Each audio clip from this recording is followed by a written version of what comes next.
बे बेरायलादां एसे गामियाव बेरायदोंना माथो लामाया आगोल समाव नायजाथारामोनब्रा दा माथो सिल सिल जाथारबाय बबे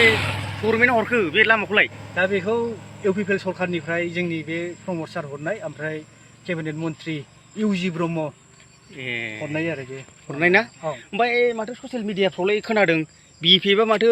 फुरा माबा लानानै देरहागोन ओमफ्राय माथो इउपिपिएल लानो मोननै गाहामल' देरहागोन बेबायदि होनलागासिनो दं माथो फाग्लानो बिदि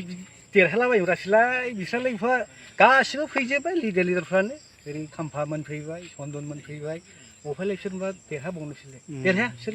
मालाबाबो जोंना बे इउपिपिएल सरकारा फैखागोनखा देरहाखायो ओरैनो गामिफ्रावलाय मा माथो मोनखो आदा मोनबाय बायदिसिना मोनबाय जोङो बहुद उन्नति जाबाय मानो होनबा दालां मोनबाय लामा मोनबाय आरो कालभार मोनबाय आरो बेजों लोगोसे एमजेनरेगा बायदिसिना खामानि बिफां लाइफां गायनाय प्लेन्टेसननि गय गायनाय आरो बेजों लोगोसे बिदिनो माबा सेल्फ हेल्प ग्रुपफोरनिबो माबा फिगारि फार्म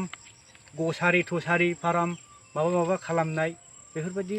मोननाय जाबाय आरोखि जों दाथ' ओरैबायदि होनो बिपिएफफ्रा माथो दतमायाव गावसोरनो देरहाथारगोन बेबायदि होनगासिनो दं माथो नङा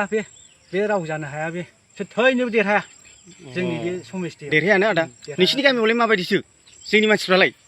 मोजाङैनो दं ना थिगैनो दं थिगैनो होनबालाय आदा ना औ दे गोजोननाय थाबाय दे आदा दे